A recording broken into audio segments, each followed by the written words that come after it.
Dice, yo le pido al Señor que se convierta tu papá, que se acerque al Señor tu papá, y le pido que de mis 6 hijos me regale un hijo sacerdote. Era su oración de ella. Me regale un hijo sacerdote, decía. Y quiero decirle que de mis 4 hermanos varones, yo era el más noviero. Era. Ya no, ni se chiflen, porque les voy a decir que no. Era el más noviero, era el más bailador, era el más alegre, soy el más cantador, era el más cantador y soy cantador todavía. Y mi madre volteaba y me decía, le pido al Señor un sacerdote, y de mis 4 varones, yo quiero que tú seas sacerdote. Le decía, ¿y yo por qué? Búscate otro, le decía. Llévate a este. No, tú vas a ser sacerdote. Y oraba, y oraba, y oraba. Mi madre. Y mi padre duró con ella casado 35 años. Y de los 35 años que vivió mi padre casada con mi madre, quiero decirles que yo solamente lo vi una sola vez en misa. Y era la misa de cuerpo presente de su mamá. Mi padre no se acercaba. Y le decía a mi mamá, vamos a misa, viejo. No, ¿para qué? Yo te presto con el Señor a ti. Tú ve y ora por mí. Y pasaban los años y mi mamá nos ponía a orar por mi papá todos los días, a rezar el rosario. Y mi mamá duró 35 años recibiendo el cuerpo de Cristo casi del diario, a excepción de alguna vez que no. Y oraba y pedía. Y pasaban los años, y pasaban los años. Y mi papá, entre más se oraba por él, más Juan charrasqueado, más borracho, parrandero, enamorado y jugador. Y mi madre seguía, no perdía la fe como María Magdalena. Mi madre era terca en la fe. Quería un hijo sacerdote y quería que su padre, su esposo, se convirtiera, y no perdía la fe. ¿Y tú? ¿Ya la perdiste? Pues sigue orando por ese viejo tancho que tienes y por ese hijo tancho que tienes. ¿Y qué pasó, hermanos? Llegó un día que muy de repentito, nomás yo le dije, mamá, me quiero ir al seminario. Y decía mis hermanos, tú, ja, ja, ja, ja, ja, tú tienes de sacerdote lo que yo tengo de papa, decía mi hermano. Y el otro decía, te vas a andar levantando las naguas atrás del altar, tú eres muy enamorado. Y nunca me las he levantado, más que para ir al baño. Nunca me las he levantado. Y entonces cuando fui con mi papá, dijo mi papá, la peor desgracia que a mí me puede suceder es tener un hijo sacerdote. Mi papá, borracho, parrandero y jugador, quería otro Juan charrasqueadito chiquito. Y fue la peor bendición que pudo tener, porque mi padre murió en los brazos de su hijo sacerdote. Amén.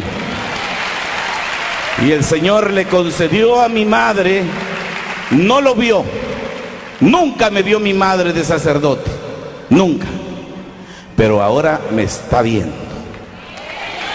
Y estuvo el día de mi ordenación muerta, pero ahí estuvo. Pasó el tiempo, mi madre se murió, mi padre nunca se convirtió, y yo desde chiquito también orando por mi papá. Y cuando ya tenía yo ya ordenado sacerdote, dije, pues ahora voy a seguir esa petición de mi madre. Señor, si a mi madre no le concediste en vida más que ninguna de las dos cosas se las concedió en vida, ni ver a su hijo sacerdote, ni ver a su esposo convertido, yo continúo la oración de mi madre. Y empecé a hacer misas por mi papá y a orar por mi papá. Y invitaba a mi padre, y mi padre no quería y no quería. Y un buen día mi padre empezó ronquito y ronquito y ronquito, y lo llevaron al doctor y vino la gran noticia: invadido de cáncer, tiene 2 meses de vida. ¿Cómo ven? Y se lo llevaron a México y empezó toda esa danza de la enfermedad, análisis, todo lo que se vive con la enfermedad. Y le decía a mi hermana mayor, a mi papá: papá, ¿te traigo un sacerdote para que te confieses? No, ¿para qué? Yo no he matado, yo no he robado. Y seguían, y venía la otra: papá, ¿te traigo un sacerdote para que te confieses? ¿Para qué? Yo no he hecho cosas malas. Hasta que le dijo mi hermana, una de mis hermanas: papá, es que tú te estás muriendo, le dijo. ¿Por qué me estoy muriendo? Tienes cáncer, tienes 2 meses de vida. Se le zafó el fuste al viejo, le zafaron el petate, se quedó calladito el viejillo ahí. Así que ya se murió, ya no se enoja porque digo cosas de él. Ahí cuando llegue al cielo nos arreglaremos. Y le dice mi hermana: ¿te traigo un sacerdote, papá? ¿Para qué? Yo tengo el mío, dijo. Tráeme el mío. Ahí estaba el fruto de la oración. El fruto de la oración de tantos años. Y cuando me llamaron que mi papá quería que yo lo fuera a confesar, yo iba enojado. Y dije: tanto año oró mi madre por él y no se confesó. Tanto tiempo tengo llorando y ahora que se está pelando, ahora sí me está llamando. Ahora no voy, dije. Pero fui porque Dios es grande y misericordioso. Y dije: pues ahora yo no le voy a preguntar a mi padre si se quiere confesar. Él me tiene que decir a mí. ¿Para qué me tuvo tanto tiempo orando? Y entré al hospital. ¿Y qué tal, papá? Y llegué y lo besé. ¿Me mandaste llamar, papá? No, yo no te mandé llamar. Me lleva la que me trajo. Entonces, ¿tú no me querías ver? No, hijo, yo no te quería ver. Bueno, pues sigue montado en tu caballo. Agarré mi liturgia de las horas y me puse a orar. Y yo sentía su mirada aquí y sentía que le escurrían las lágrimas. Y volteaba yo y le decía: ¿qué, papá? Y yo también decía: pues no te digo. De tal palo, tal astilla, dije. Y entre más abajo, más amarilla. Y pasaba, como dice la canción, y llegaba la 1, las 2, y las 3, las 4, las 5, y las 6, y las 8. Y el viejo no me decía. Y yo terco que me tenía que decir. Y decía yo: se tiene que bajar del caballo. Y yo sentía que el Señor me decía: pues bájate tú. Tú eres el sacerdote. Y decía: no, se tiene que bajar él. Él es mi padre, él se tiene que bajar. Y daban la madrugada, hermanas, y mi papá no se bajaba del caballo. Hasta, ¿saben quién creen ustedes que se bajó del caballo? Me tuve que bajar yo. Me tuve que bajar yo. Y así ustedes se tienen que bajar muchas veces del caballo. Ustedes se tienen que bajar del caballo. Y me bajé del caballo y le dije: papá, ¿te quieres confesar, papá? Sigo. Y empezó la parábola del hijo pródigo.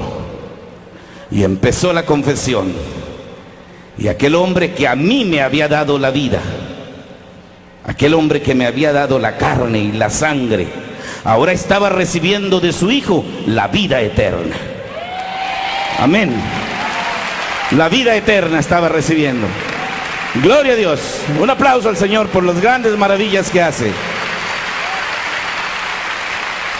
Y en esa noche nos encontramos mi padre y yo. Y en esa noche se dio el fruto de la oración de una mujer que ya no existía.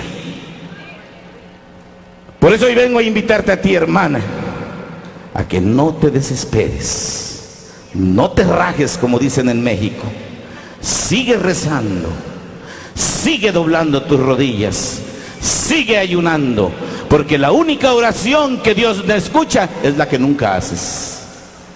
Esa es la que Dios no va a oír nunca, la que nunca haces. No digas: ay, es que este viejo no tiene remedio, es que este hijo no tiene remedio. No, hermana, sigue orando, porque el Señor te puso al lado de esos hombres y de esos hijos para que tú seas ese manantial de amor de Él, para que por ti pase ese manantial de amor.